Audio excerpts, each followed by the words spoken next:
Morning, Life Point. Genesis chapter 26. We will continue today in the God of our fathers, our fourth fall season in the book of Genesis. And I was looking in the mirror the other day, and I saw my dad. Have you been there? Are you there? Do you know what I'm talking about? You hear yourself saying stuff to your kids, particularly when they're acting up. Stuff that when you were in their seat, you went, oh, I'll never say that. And you hear yourself saying it, and you go, Mom? Dad? Right? You see a picture of yourself or reflection or you hear yourself, you hear your voice. You hear a voicemail that you leave somewhere or a message, and you hear your voice, and you go, Dad? Mom? Uncle Frank, right? You sound like, you begin to look like, and I know that this is rough for some of us, okay? That we go, not me, no way, not gonna happen, never. But there are realities in life, like father, like son.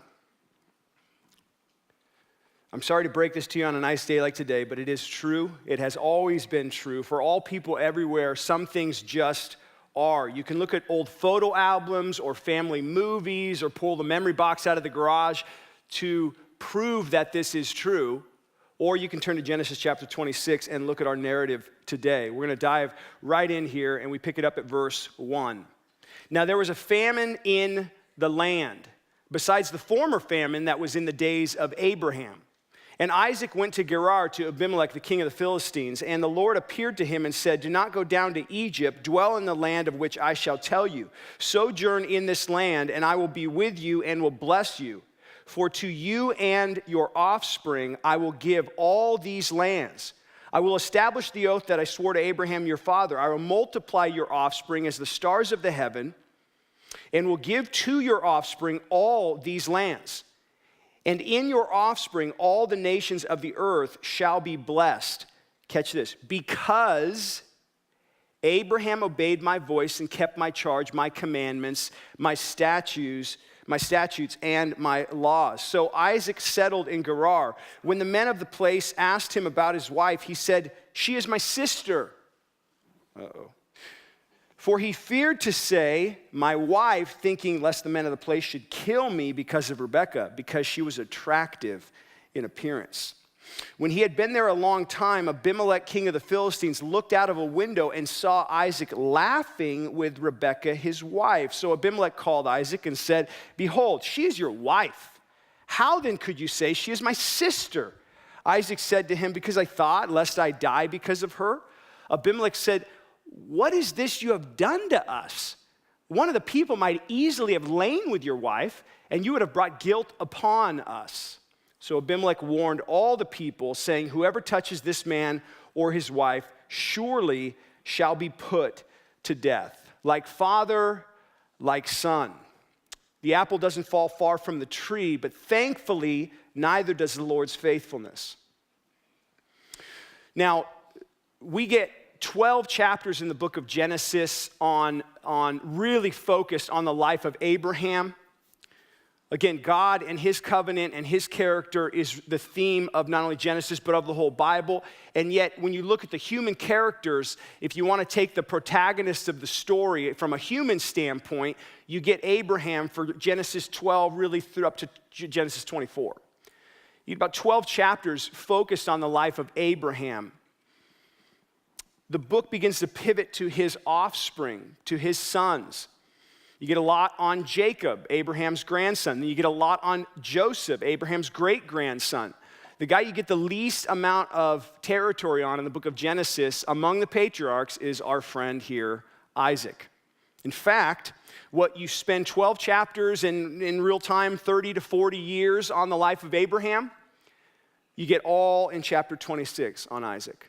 This chapter, it's not in chronological order at this point.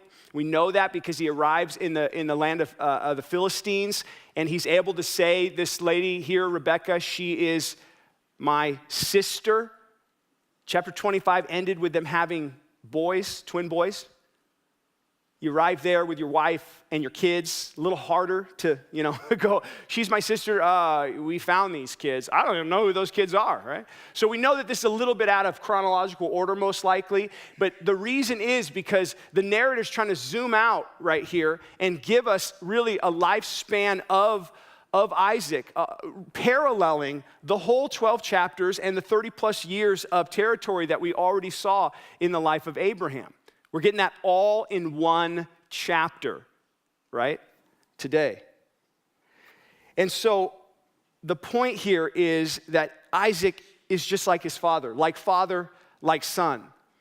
That's really the focus of this chapter. Certain things don't change, like father, like son. You inherit eye color, you inherit hairline, you inherit different things. Isaac inherits some traits from his father, including marrying a beautiful woman and then lying about her to the Philistines. I know that that's probably, a foothold in your life as well. And, but it's like father, like son. And it's going to continue on, and we're going to find that just as the Lord appeared to Abraham and gave him this covenant promise, he's appearing here to Isaac. The point is, Isaac is just like Abraham, but God also has not changed. Every generation faces their failures and frictions and strife and the fractured nature of their lives. Thankfully, the faithfulness of God remains to his people. So we pick it up, right, at verse 1, and look at this. Now there was a famine in the land. Look at what it says. Besides the former famine that was in the days of Abraham. Right away, the narrator is going, remember chapter 12? Remember early in the life of Abraham? I'm trying to draw you back there so that you can see the parallel between these guys. And Isaac went to Gerar to Abimelech, king of the Philistines. He's going, remember back in chapter 20 when Abraham went to Abimelech, king of the Philistines? Seeing some parallels here? And the Lord appeared to him and said, God appears. We call this a theophany, where God, right, appears to Isaac. He appeared to Abraham 3 different times. In this chapter alone, he's going to appear to Isaac twice. And what happens when God appears to Isaac? Look what he does. He says, do not go down to Egypt. Dwell in the land of which I shall tell you. Verse 3, sojourn in this land, and I will be with you, and I will bless you. For to you and to your offspring I will give all these lands, and I will establish the oath that I swore to Abraham your father. I will multiply your offspring as the stars of the heaven, and will give to your offspring all these lands. And in your offspring all the nations of the earth shall be blessed. Sound familiar? This is like straight out of Genesis 12, straight out of Genesis 15. The point, the same God, the one true God, the creator of heaven and earth, who appeared to Abraham, who called him out, and who said, I'm going to give you this land, and I'm going to promise you offspring after you. That same God is now appearing to his son Isaac and carrying on the promise to the next generation. Who's carrying the promise on, Isaac or God? It's God's promise. He's carrying it on. Now, there's something really key here that we cannot miss. And one of the points of this, too, is that the God of Isaac's father needs to become the God of his life. We inherit all sorts of things, and sometimes we inherit the habit of church attendance, which is not a bad habit to inherit and to pass down to your kids, by the way, gathering with God's people. Or we inherit the idea of a family religion. But there comes a key point where we grow, and the God of our father or the God of our mother needs to become our God. And that's that point in Isaac's life right here, where the God of his father Abraham, the God who has appeared to Abraham, the God who again and again has showed himself faithful in the life of Abraham, Isaac has been a recipient of that faithfulness. Isaac is also the blessing that came as a result of God's faithfulness. But now Isaac's got to own it. And so God appears to him, gives that blessing, says your offspring will be like the stars of the heaven, as he said to Abraham in Genesis chapter 15. But then look at this. This is very, very key. Verse 5.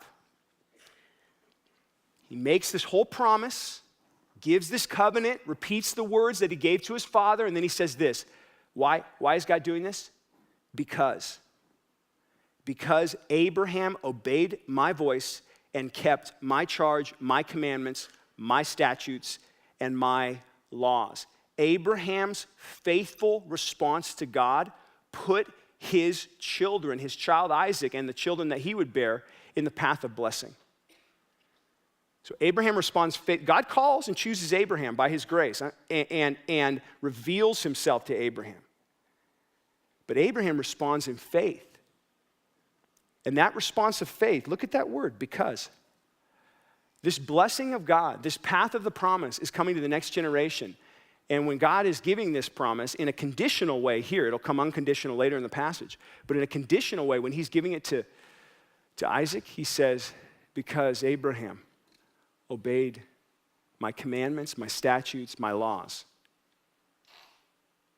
For those of you who love the book of Leviticus, and I know there are many, you're thinking right now, wait a minute. My commandments, my laws, my statutes. Some of you said my memory verse this week was Deuteronomy 11:1. And the law of Moses is talked about in terms of this exact language. My commandments, my laws, my statutes. You're going, but wait. Andrew, I love biblical history and biblical theology and the arc of it in the Pentateuch. And I was just thinking about that this morning while I was drinking my coffee. And Andrew, you know as well as I do that as Deuteronomy 11:1, words it in the same way, the law of Moses would not come until generations after Abraham. So how did Abraham keep God's commandments, laws, and statutes? What? God is saying this to Isaac. And it almost appears like Abraham read the law of Moses, the Ten Commandments, the Torah, and perfectly walked that out somehow. Was Abraham's obedience perfect? No, we know that's not the case. So what's going on here? The point here of this language is not that Abraham had the law, which would come, again, generations later, but that the God who gave his people the law and revealed his character therein is the same God, the one true and only God, who revealed himself to Abraham. And what did Abraham do? What is faith in God? What's that mean? It means obedience. That's a real major theme to the scriptures. Faith in God means obedience to God. Faith in God works itself out. I mean, we can jump over to the book of James in the New Testament. Faith without works is dead. His point is not that you're saved by works, and the point here is not that Abraham was saved because he did all these things, but that Abraham heard the voice of God, Abraham knew God, Abraham put his faith in God, and what does that look like in a life? It looks like obedience to God's voice. It looks like total dependence upon God. Perfect dependence? No, but total dependence. People of true faith in God obey his voice. And that's what Isaac is hearing here from God as he talks about the path of blessing that the line of Abraham is in. This is so key. This verse 5 really is probably one of the keys to the whole passage, if not the whole Bible. And I know that I say that every week. I'm sorry. But the point here is a path of blessing and promise for Abraham's offspring is traveled because one man's obedience led to blessing for his offspring. That filing system in your brain where early on in the passage you file things away to bring them back later, okay? Let's put this one right in that file, right? Put this one right in that file. One man's obedience led to blessing for his offspring. Abraham's obedience, walking that path of faith before God, put his offspring, those who would come after him, those who would be born from him, it put them in the path of blessing. It put them in the line of blessing. It put them in the path of God's promise. Yeah, I could think of parallels to that in my own life, you say. Okay, perhaps. But just file that away. Remember that. Don't miss verse 5. Very important. We'll get there again. In fact, when you hear verse 5 come up again, you'll know it's almost time for brunch, okay? Right at the end, we're going to visit it again. So now you're going to be listening for verse 5. Come here, verse 5. Come back to us. Verse 5, where are you? Verse 5, will you emerge again? Verse 5 will come again. And it will remind us that one man's obedience led to blessing for his offspring. God's saying, Isaac, Abraham kept my ways, and that set you up in the line of promise to both receive it and to pass it on to your offspring. Boy, I hope Isaac's as obedient as Abraham. Abraham sounds like a pretty obedient guy, right? And I hope Isaac can walk that path. Oh, he's going to walk the path, like father, like son. Let's pick it up in verse 6 to prove the point, like father, like son. So Isaac settled in Gerar among the Philistines. Abraham did that in chapter 20. When the men of the place asked about his wife, he said, she is my sister, for he feared to say, she is my wife, thinking lest the men of the place should kill me because of Rebekah, because she was attractive in appearance. Abraham did that twice, chapter 12 and chapter 20. He did it in chapter 12 with a pagan king named Pharaoh. He did it in chapter 20 with a pagan king named Abimelech. Abimelech just means my father is king, or as we say here at Life Point, who's your daddy? And so it's the name that the Philistine kings would pass down. So it's really more of a title than a personal name.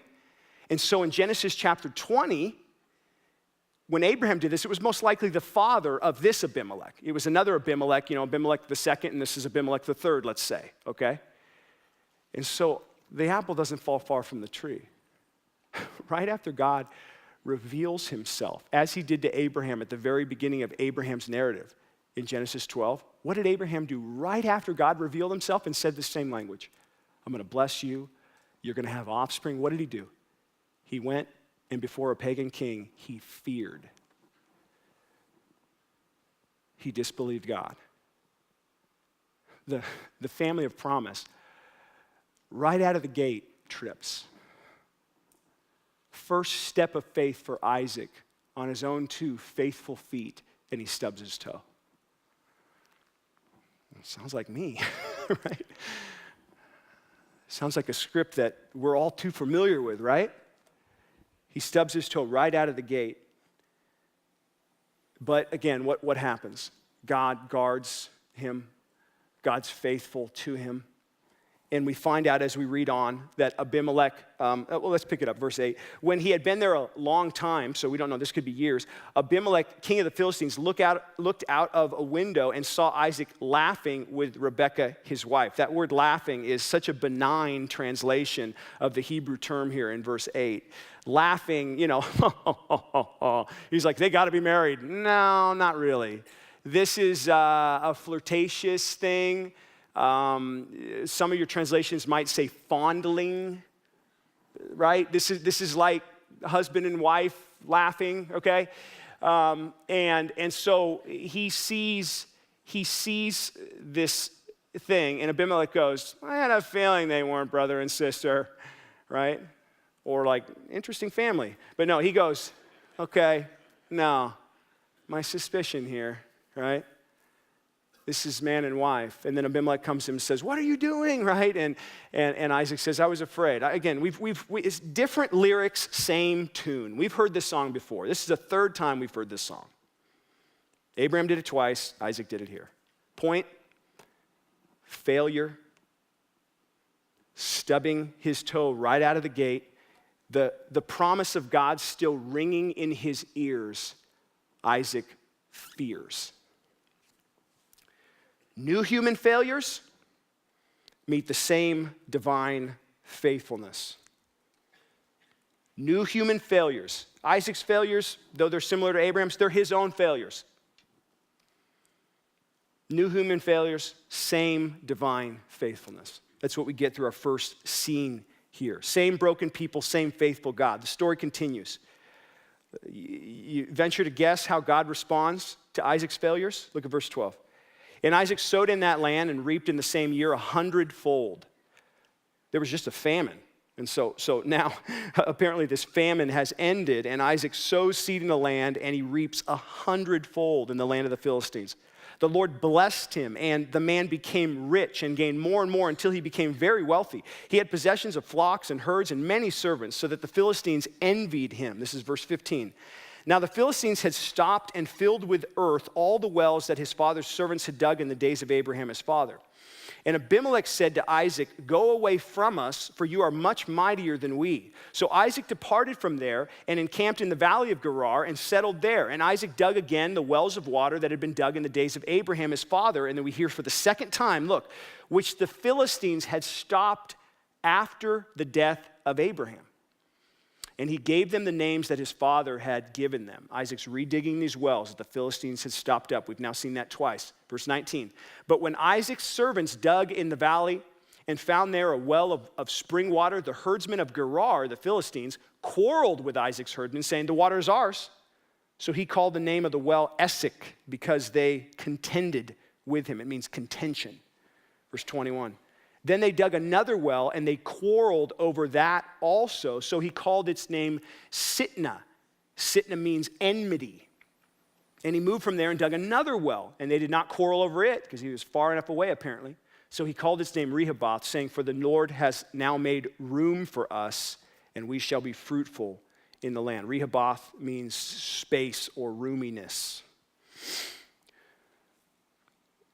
Go figure. God's blessing to Isaac doesn't endear him to the pagans around him. We start off right away. We find out that they envied him. Isaac is tremendously blessed by God, and those around him envy him. Is this blessing dependent on Isaac or on God? Does Isaac deserve to reap 100-fold in this land after fearing and not trusting in the Lord? No. But the promise of God is not dependent on Isaac's perfect obedience here. I mean, to this point, it's dependent on Isaac being in the path of blessing because of his father's obedience to God, which came as a response to God's covenant love and faithfulness to Abraham. What we're seeing here in this scene are two themes: the blessing of the Lord's faithfulness to Isaac, the strong faithfulness of God even when Isaac is fickle, and we're seeing the protection of God for those in the path of blessing.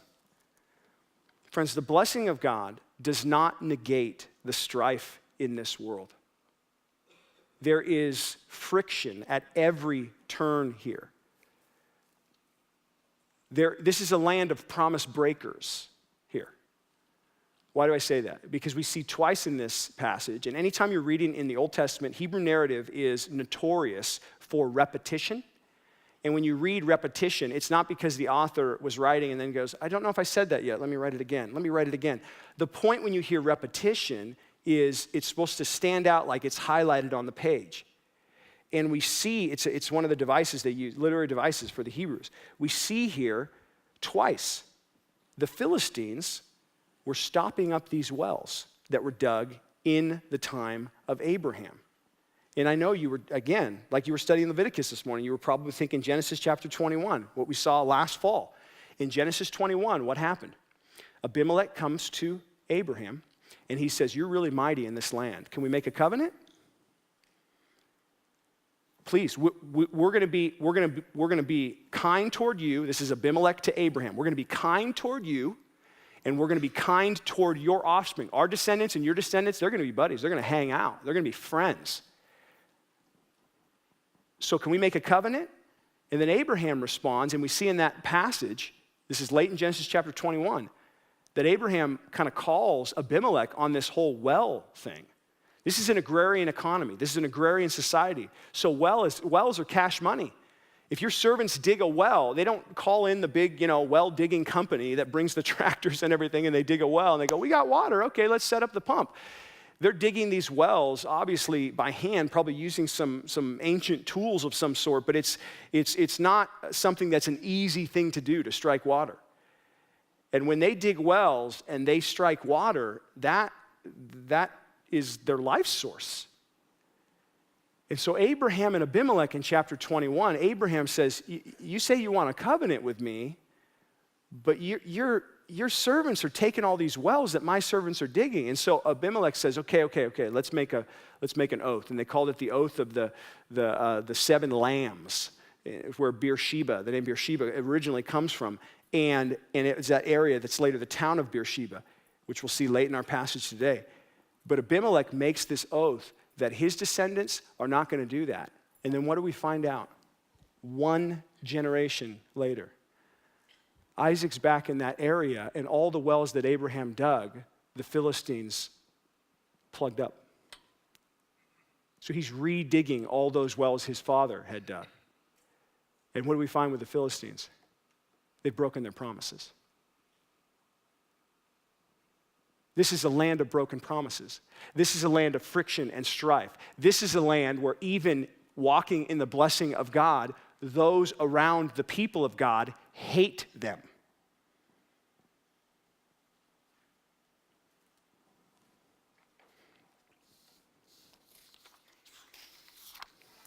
Isaac continues, he shows himself to be growing as a man of peace here because he continues to move further and further away from them and finally digs a well, Rehoboth, strikes water, and the Philistines. He's far enough away, and they've already taken several wells that he's dug. And so he's far enough away that he says, the Lord has made room here. The Lord is providing. Even in a land of friction, even in a place of broken promises, God is faithful to his people. And we're going to see that next in these very key verses here. Look at verse 23. From there, he went up to Beersheba. Remember, this whole thing is parallel. And the Lord appeared to him the same night and said, I am the God of Abraham your father. Fear not, for I am with you and will bless you and multiply your offspring for my servant Abraham's sake. So he built an altar there and called upon the name of the Lord and pitched his tent there, and there Isaac's servants dug a well. The faithfulness of the promise keeper stands out in a world of promise breakers. What's missing from this promise from God in verse 24? Any conditions. This is unconditional. Early on in the passage, God says, stay in the land here, and because of Abraham's obedience, you're in the path of blessing. That's all conditional. But what do we find out here? Just like we found out with Abraham, as his life went on, chapter 12, Abraham, come out from here, do this, and I'm going to be with you. But then God appears in chapter 15 and says, Abraham, fear not, I am your shield, your reward shall be very great. And all of Genesis 15 is about the unconditional nature of God's promises to his people. Genesis 15, as we looked at it a year ago, the whole point of that was bank on God. God has made a promise, God's going to carry it to the end.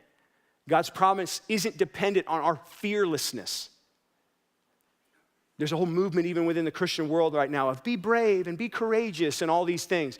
And scripturally, God's promises aren't dependent on you being brave. God's faithfulness to you isn't dependent on you being courageous. It's dependent on him. It's dependent on his word. It's almost like as we trust in the Lord and read his word, the intention is not that when we open the shirt that you see the Superman emblem on our chest. But we bank on God, but we trust in the Lord. He's the promise keeper in a world of promise breakers, and his promise to his people is unconditional. Isaac met the God of his father here. The Lord appears to him a second time, probably years later, and Isaac has met the God of his father. And we find that out in verse 25. Isaac builds an altar and calls upon the name of the Lord and pitches his tent there. And there his servants dig a well. He's putting down roots. When we look back in chapter 21, when Abraham first makes that oath in the area of Beersheba, what does Abraham do? He plants a tamarisk tree, this generational tree that's roots are going to go deep in the soil. We don't find out that Isaac's like sitting under that tree, or anything here. And yet it's the same area. Isaac is now setting down roots where his father set down roots based on what? Based on everything being easy around him? Based on, he goes, you know what? These Philistines are so awesome. I'd love to be their neighbor. Why don't I move in here? This is a great neighborhood. Nice little cul-de-sac. You got Abimelech and Phicol, the commander of his army. You know, they're just hanging out. I'll just build right here. He's not setting down roots because the landscape is just so wonderful and the people around have no friction. He's setting down roots because he's in the path of blessing. God has called him. God has said, I will give you this land. God has made a promise. And God has said, you can bank on me. You can trust in me. The strife, the friction around you, the fact that because you're walking in my blessing and keeping my word as your father Abraham, people hate you. Just set down roots. I will be with you.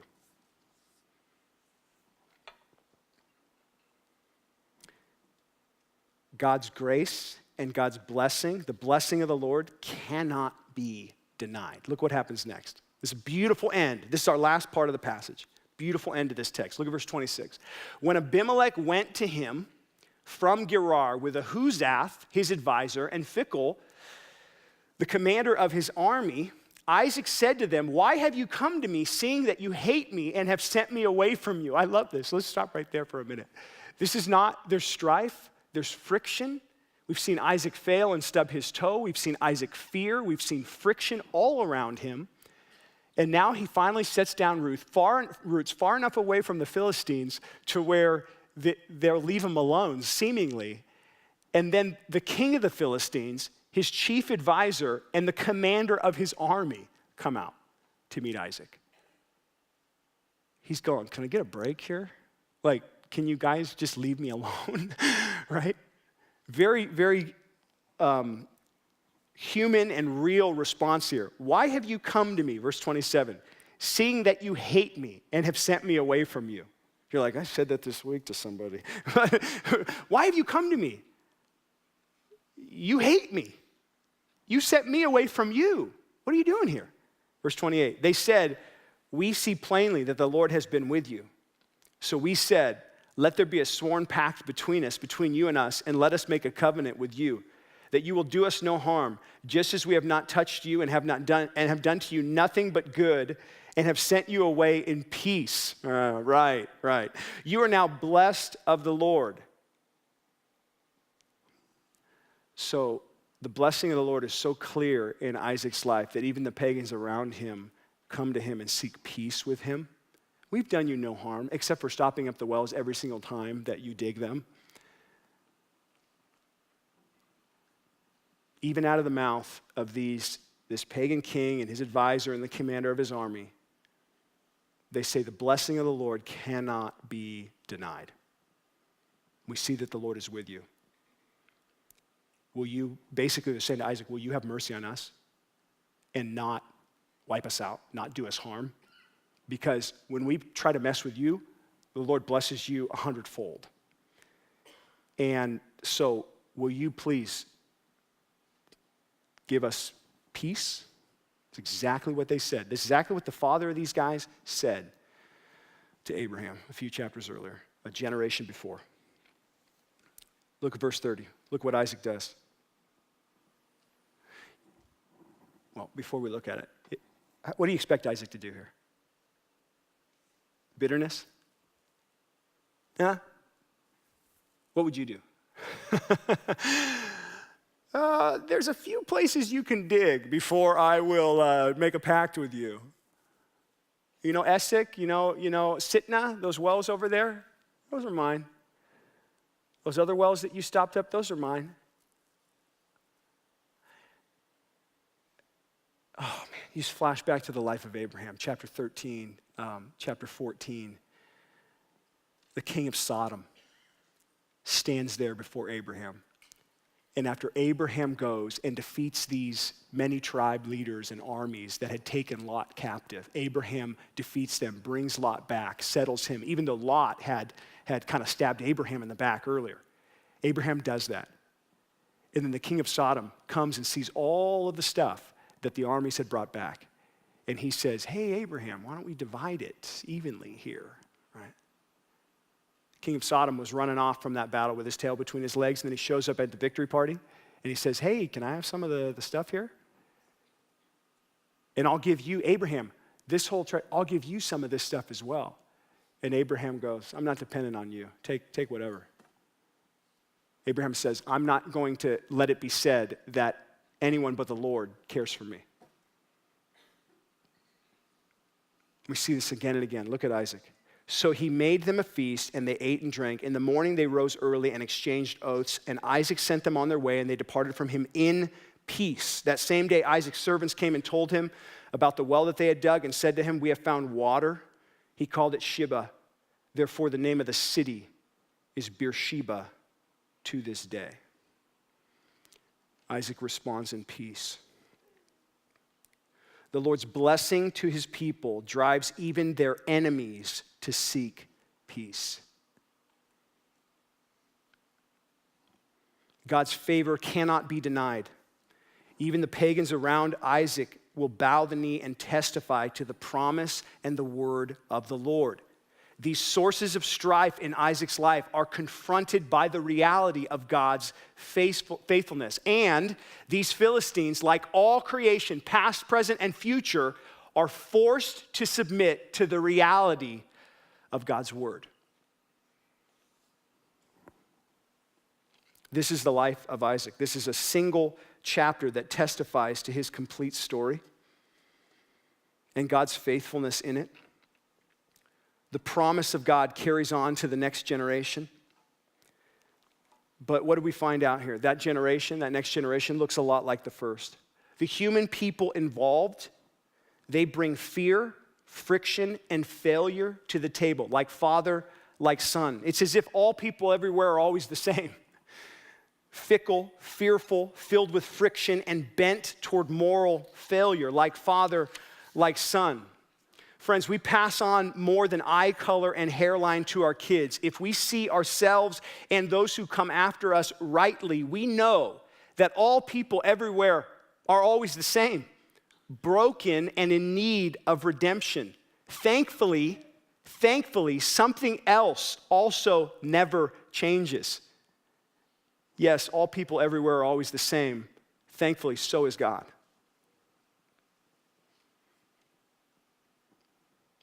We bring fractured lives. He brings gracious faithfulness. We arrive in a prison of sin. God delivers the promise of a Savior. We teach each other about brokenness generation after generation, like father, like son. All of us, like Abraham, Isaac, and every other human who ever lived, walk in fear, failure. We face friction. We fall short due to sin, like father, like son. But friends, this is where we get back to verse 5. God's gracious call provides a new path for those who hear it. Remember Abraham? One man's obedience positioned his offspring in the line of God's blessing. Abraham is only a reflection in a pond. So we read verse 5, and it's as if we're standing with our toes, dipping on the edge of a pond, and the water is stilled, and we look at that reflection from a figure standing here, and that reflection is Abraham. And we read in verse 5, because Abraham obeyed my commandments, my laws, my statutes, because Abraham depended on me, because Abraham lived out faith, which is called obedience.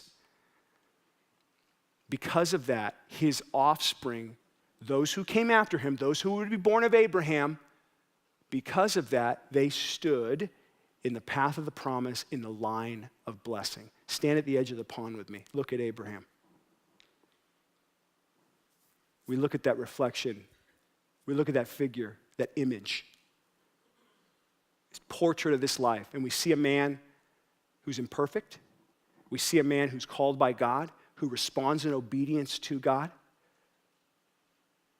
But there's something about his picture as the pond kind of waves a little bit that we go, I don't think that's really the image that is an end in itself. So we step back from the pond and we toss a rock into that pond and it hits the water and it begins to ripple. And the image of Abraham that's been so clear for 30 plus years of biblical history and 12 chapters that we've gone through, and the image of Isaac after him, like father, like son, that begins to ripple. And so we go, that's not the ultimate picture. That's not what we're supposed to be looking at when we look at the life of Abraham. And so we turn our eyes from the reflection in the pond and we look at the figure that's casting that image.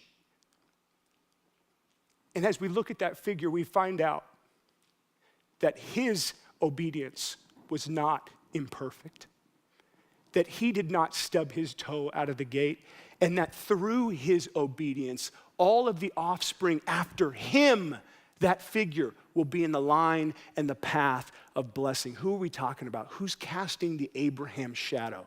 Jesus Christ.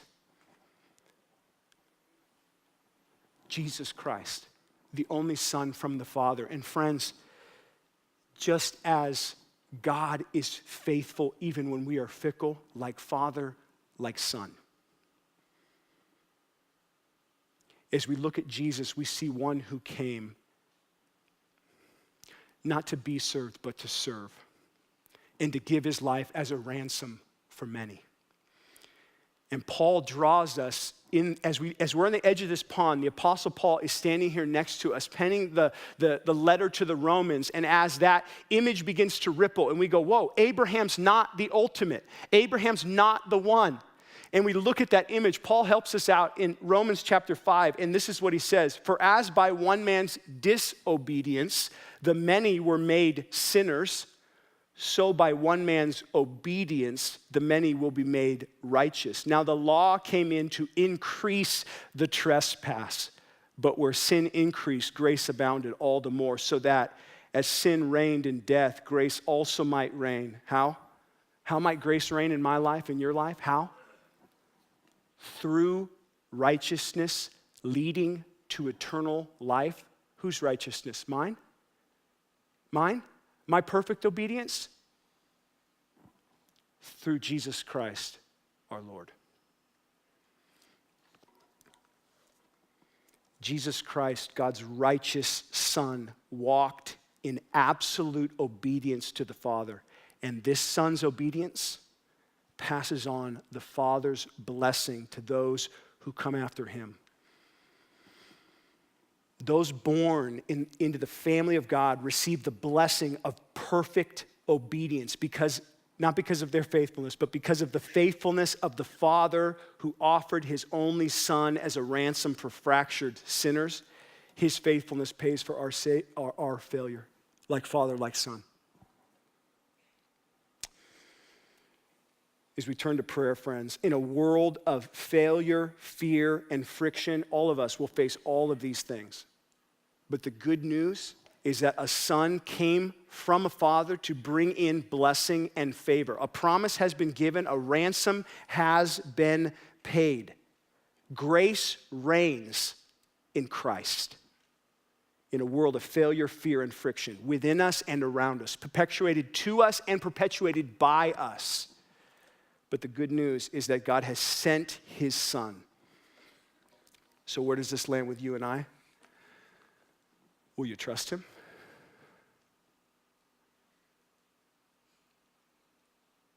Will you trust him? His perfect obedience brings everyone born of God into the path of blessing. Will you trust him? Andrew, fear within me. Will you trust him? Friction around me. Those around me, even if I walk in the blessing of God, hate me. Will you trust him? Is he enough?